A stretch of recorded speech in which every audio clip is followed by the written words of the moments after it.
माई जी, कांग्रेस के एक वरिष्ठ नेता जीतू पटवारी जी ने ये कहा है कि मध्य प्रदेश की महिलाएं अत्यधिक शराब पी रही हैं। आप क्या कहना चाहेंगे इस बारे में? जीतू भैया को मिलूंगी तो ये पूछूंगी जरूर कि क्या उनके घर की माताओं और बहनों ने भी या उनके घर की महिलाओं ने भी नशा करना या शराब पीना चालू कर दिया है, जो इस बात से पीड़ित और ग्रसित होकर वो हमारे मध्य प्रदेश की परम पूजनीय माताओं बहनों पर ये आरोप लगा रहे हैं कि मध्य प्रदेश की महिलाएं सबसे ज्यादा नशा करती हैं। और उनकी खुद की कांग्रेस की अध्यक्षा सोनिया गांधी जी भी इटली में एक बार टेंडर रह चुकी हैं और हम उनका बहुत सम्मान करते हैं। हम ही क्या, हमारा पूरा राष्ट्र, क्योंकि वो एक महिला है तो हमारा पूरा राष्ट्र, हमारा पूरा भारतवर्ष उनका सम्मान करता है, उनकी इज्जत करता है। और मैं कहना चाहूंगी अध्यक्षा से भी कि ऐसे नेता जो हमारी महिलाओं का आए दिन अपमान करते हैं, हमारी माताओं का, हमारी बहनों का, क्योंकि ये कोई नई बात नहीं है। कांग्रेस हमेशा से, आगे भी हम देख रहे हैं, पहले भी हमने देखा और अभी भी हम देख ही रहे हैं कि कांग्रेस हमेशा से हमारी माताओं, हमारी बहनों का अपमान करती आ रही है।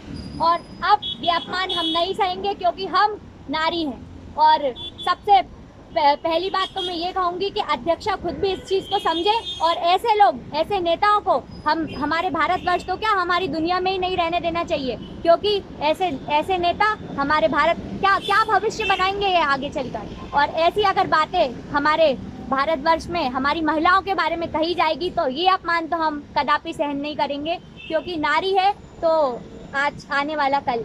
माई जी, ये भी जानना चाहेंगे कि आपके मोहल्ले, आपके पड़ोस, आपके घर में कितने लोग शराब का, कितनी महिलाएं शराब का सेवन करती हैं? मैं मोहल्ले पड़ोस की ही बात क्यों करूं, मैं अपने पूरे भारत की बात करती हूँ। मेरे भारत में 90% जो आबादी है वो शराब से मुक्त ऑलमोस्ट है। और मेरे मोहल्ले तो क्या, मेरे एरिया में भी कोई ऐसा व्यक्ति नहीं आपको मिलेगा जो शराब पीता हो। और महिलाएं तो दूर की बात है, पुरुष भी नहीं पीते। और मेरा खुद का, अगर मैं अपने खुद के घर की बात करूं तो मेरे घर में ये सब चीजें अलाउड ही नहीं है। और कोई मेरे घर में अगर पीकर आता है या कोई कोशिश करता है तो हम उसे एंट्री ही नहीं देते, क्योंकि हमारे संस्कारों में ये सब नहीं है। तो धर्म का देश है भारत, और ऐसे धर्म के देश में शराब की बात करना, मदिरा का स्थान होना, ये कांग्रेस जैसी ओछी सोच रखने वाले व्यक्ति कर सकते हैं, ऐसा कहना है आपका? बिल्कुल। और मैं आगे भी यही कहूंगी कि आप थोड़ा अपने वर्णों पर, अपनी बोली पर विचार कर किसी भी बयान को दीजिए, क्योंकि आप जब किसी महिला के बारे में या किसी भी अन्य किसी के भी बारे में बोलते हैं तो आप क्या बोल रहे हैं, आपको इस बात का ध्यान रखना चाहिए। क्योंकि मध्य प्रदेश की महिलाओं के बारे में, हम तो मध्य प्रदेश तो क्या, हम पूरे भारत, क्या हम पूरी दुनिया की महिलाओं के बारे में बुराई नहीं सुन सकते, क्योंकि हम भारतवासी हैं। सबसे विशाल हृदय हमारा है। और हमारे अभी हरतालिका तीज जैसे वो पुनीत पावन अवसर पर जब माताएं भूखी प्यासी रहकर व्रत, निर्जला व्रत रखती हैं, आप उस दिन ऐसी बातें कह रहे हैं तो ये बहुत ही शर्मनाक बात है। हमारे लिए नहीं, ये आपके लिए, क्योंकि आपने इस बयान को कन्वे किया। और आप आगे से इस चीज़ का ध्यान रखें कि कोई भी ऐसा बयान आपके द्वारा ना दिया जाए जो विवादित हो, क्योंकि माता और बहनों का हम अपमान सहन नहीं करेंगे, क्योंकि हम नारी हैं और नारी शक्ति सबसे सर्वश्रेष्ठ है। पहले देखा जाता था कि कांग्रेस के वरिष्ठ नेता दिग्विजय सिंह है, वो जब भी बयान देते थे हिंदुओं के खिलाफ ही बयान देते थे।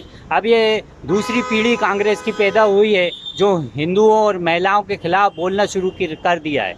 अभी देखा गया कि पिछले 8 दिन में ही लाडली बहनाओं के बारे में अपशब्द कहे गए, उन्हें बोरे में भरने की बात कही गई, और उसके बाद अभी आप ये बयान, ये मदिरा पीने वाला बयान कहा गया है। तो आप क्या भविष्य देखती हैं मध्य प्रदेश और भारत में कांग्रेस का?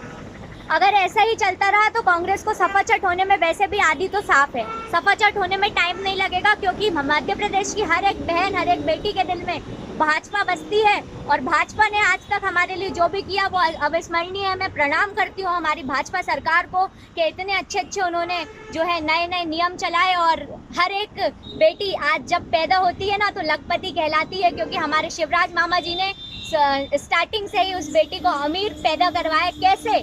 क्योंकि हमारे शिवराज जी ने लाडली लक्ष्मी योजना, जो हर एक बच्ची का सपना होती, मतलब हर एक परिवार का सपना होती है कि अब बेटी होगी तो बेटी होते से ही लखपति रहेगी। और बहनों को भी संबल प्रदान, बहनों को भी उन्होंने अपना विशेष सानिध्य प्राप्त करवाया है। आपने देखा कि लाडली बहना योजना धीरे धीरे कर 3000 की ओर पहुंच रही है, और ये बहुत ही गरिमापूर्ण बात है और बहुत एक भावपूर्ण विषय है कि हमारे मामा जी इतना सोचते हैं हमारे बारे में। और मामा जी क्या, हमारे मोदी जी, हमारे प्रधानमंत्री परम पूजनीय श्री नरेंद्र मोदी जी भी हम सबका बहुत ख्याल रखते हैं। और आपने देखा कि G20 समिट भी हमारे भारत में ही हुई इस बार, और उससे भी हमें बहुत ज़्यादा बेनिफिट मिला। और वो बेनिफिट इस वजह से मिला क्योंकि कोई दूसरी सरकार G20 समिट अगर अभी करंट में होती तो नहीं करवा पाती, जो हमारी भाजपा सरकार ने करके दिखाया है। तो अंत में क्या कहना चाहेंगे जीतू भैया से? अंत में मैं यही कहना चाहूँगी कि अपनी वाणी को थोड़ा सोच समझकर लगाम देकर आगे बढ़ाएं, क्योंकि ऐसे मैसेजेस या ऐसी अब आपके जो भाषण है वो नहीं चल पाएंगे। भाजपा की सरकार में तो बिल्कुल नहीं चल पाएंगे।